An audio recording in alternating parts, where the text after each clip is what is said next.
Françaisdanslemonde.fr, la première plateforme multimédia d'aide à la mobilité internationale. Bienvenue sur notre podcast, je suis Gauthier Seyss et aujourd'hui j'accueille Daniel Capron-Stiller. Françaisdanslemonde.fr, le podcast. Bonjour Daniel. Bonjour Gauthier. Content de faire ta connaissance, nous sommes en Allemagne avec toi, tu es à Francfort et tu fais de la radio. Un peu comme moi aujourd'hui, avec un groupe de jeunes, on va en parler, sauf que toi, tu ne parles pas dans le micro, tu le manges. Exactement. L'association, le groupe s'appelle Mange Micro, on en parle dans un instant. Un petit mot d'abord sur ton parcours. Tu es originaire de Paris, tu as grandi en Normandie, tes parents sont de Martinique, tu m'as dit déjà, ça fait un petit mélange tout ça. Oui, exactement. Ça fait un petit mélange. Donc, l'habitude de voir d'autres cultures, c'est vraiment super pour moi. Et donc, oui, effectivement, né à Paris, un an après, mes parents décident de s'installer en Normandie. Donc, j'ai vécu toute mon enfance en Normandie. Tu vas de temps en temps faire un petit tour en Martinique ? Oui, de temps en temps, je vais faire un petit tour en Martinique, mais pas très souvent en fait. Pas très souvent. Alors, tu bosses dans l'hôtellerie, puis ensuite tu as bossé en service client. Le fil rouge de tes différents métiers, ce sont les langues. Tu en parles 4. Ça t'a amené à vivre une première expatriation qui devait durer quelques mois et qui en fait a duré 15 ans. Donc, je pense que ça s'est plutôt bien passé. Direction l'Angleterre. Tu m'as dit l'hôtellerie, c'est dur, c'est un métier difficile. Oui, en fait, on s'imagine qu'on peut rentrer en hôtellerie et apprendre sur le tas sans aucun problème, que c'est pas difficile. Mais en fait, c'est assez dur. J'ai fait pas mal d'emplois la nuit, notamment, pour faire la réconciliation des comptes, par exemple, pour servir la nuit les clients qui arrivent tard, par exemple, et faire plusieurs, donc la nuit, et puis ensuite le matin, et puis ensuite l'après-midi. Donc, on n'avait pas beaucoup de personnel, je me rappelle. Et le plus gros problème, en fait, de cet hôtel, c'était l'eau qui manquait parfois. Donc, expliquer tout ça le matin en présentant la note au client, on s'imagine. Pas facile. Pas très facile, non. Alors là-bas, tu vas y rencontrer ton futur mari qui est allemand. Vous allez avoir 2 filles qui sont franco-allemandes. Pourquoi elles ne sont pas franco-allemandes, anglaises également ? On a pensé que britannique c'était un petit peu trop et en fait on pensait rester en Grande-Bretagne et demander la nationalité, enfin la citoyenneté britannique. Et finalement, comme on est parti, on s'est dit c'est pas la peine d'essayer de commencer le dossier. Franco-allemande, c'est déjà pas mal et elles parlent bien anglais, elles n'ont pas besoin de le prouver. Alors, ton mari a une opportunité de travailler au service météo national allemand, décision de partir à Francfort. Ton mari était déjà allemand, donc je suppose que tu étais déjà allé un peu hors pérage, voir la famille, la belle famille. Oui. Ça t'a plu, l'idée de quitter Londres pour aller en Allemagne ? J'ai eu un peu peur au départ, quand même. Je veux dire, c'est un changement de vie. Je pensais faire ma vie en Grande-Bretagne. Et puis, finalement, et rester en famille. Enfin, je veux dire, en Grande-Bretagne. On est allé, bien sûr, plusieurs fois en Allemagne pour donc rendre visite à la famille, à la belle famille, et puis aux amis aussi, parce que mon mari a pas mal d'amis en Allemagne. Il est resté en contact, mais aussi avec d'autres personnes qui sont parties, elles, dans le reste de l'Europe. Donc, on n'était pas seulement fixé sur l'Allemagne. Mais on a pris cette décision parce que mon mari avait un poste fixe et comme beaucoup de personnes, de partenaires qui sont arrivés en Allemagne, sur ces années, j'ai suivi mon mari d'abord et ma famille surtout pour que tout le monde soit bien fixé. Et puis je me suis dit que pour les filles, ce serait une bonne opportunité de continuer à parler allemand. Et donc d'améliorer encore leur allemand, parce que même si elles parlent allemand depuis la naissance, ce n'est pas évident d'avoir le vocabulaire de quelqu'un qui est sur place, bien sûr. Justement, on parle quelle langue à la maison avec un mari allemand, une maman française, ayant vécu plusieurs années en Angleterre et aujourd'hui à Francfort, comment on s'en sort ?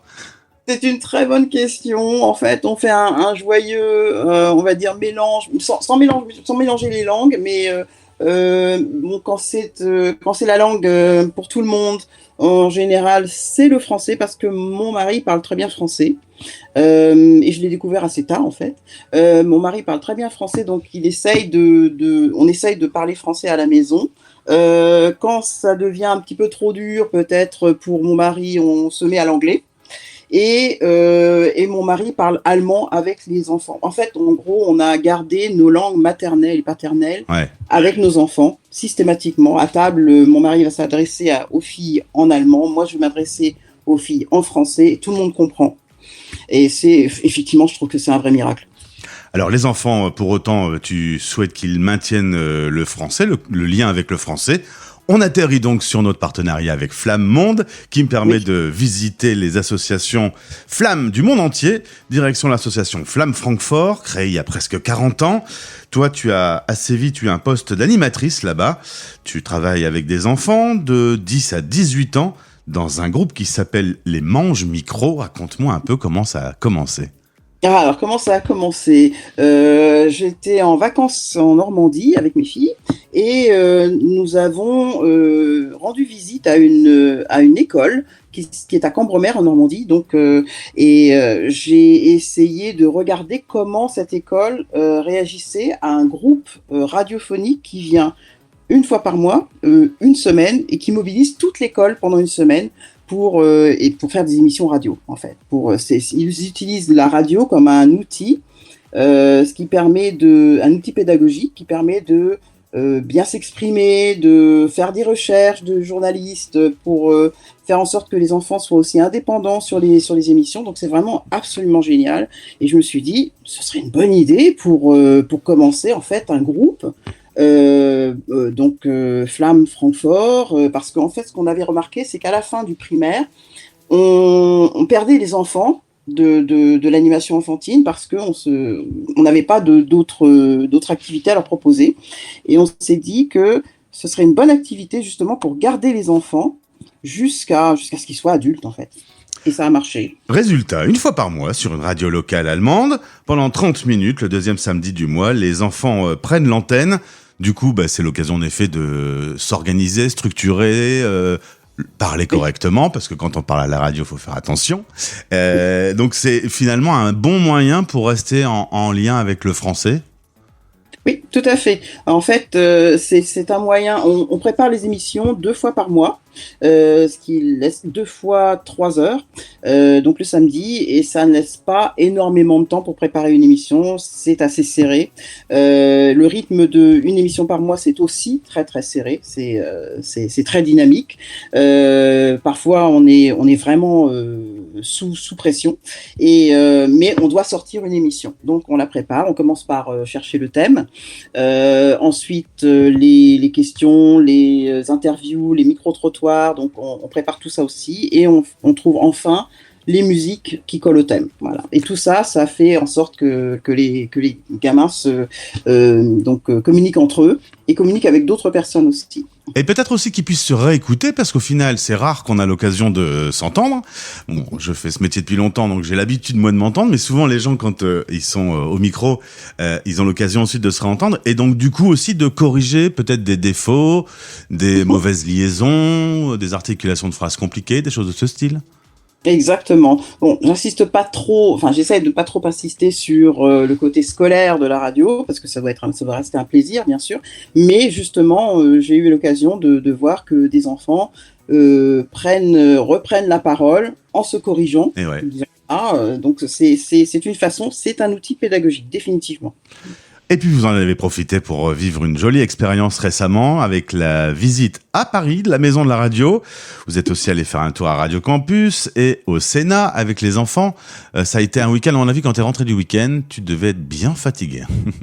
C'est crevé, effectivement. Je me suis dit, ça va être le repos total pendant toute la nuit. Et puis là, je reprends le rythme. On est rentré hier.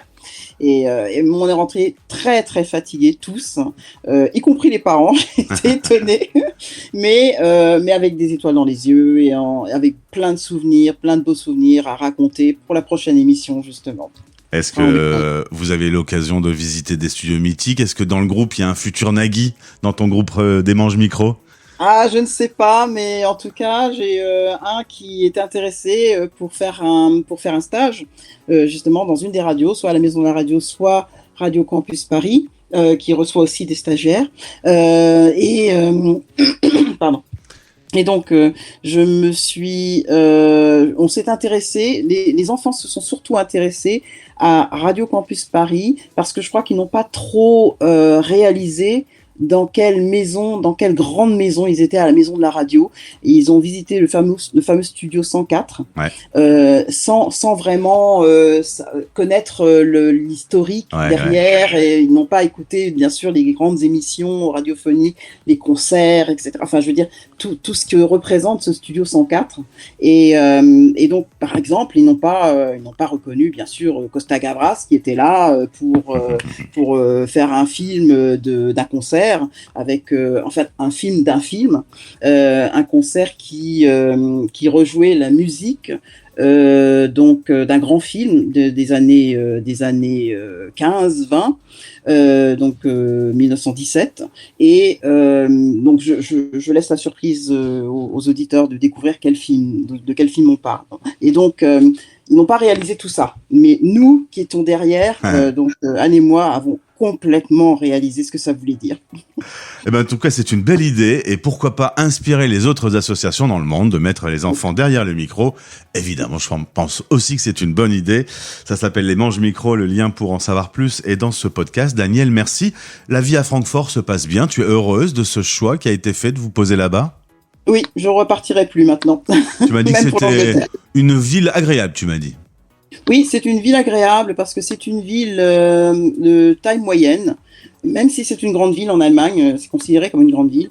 C'est une ville de taille moyenne, 700 000 habitants à peu près. Et c'est une ville vraiment. Enfin, je veux dire, ce n'est pas une mégapole.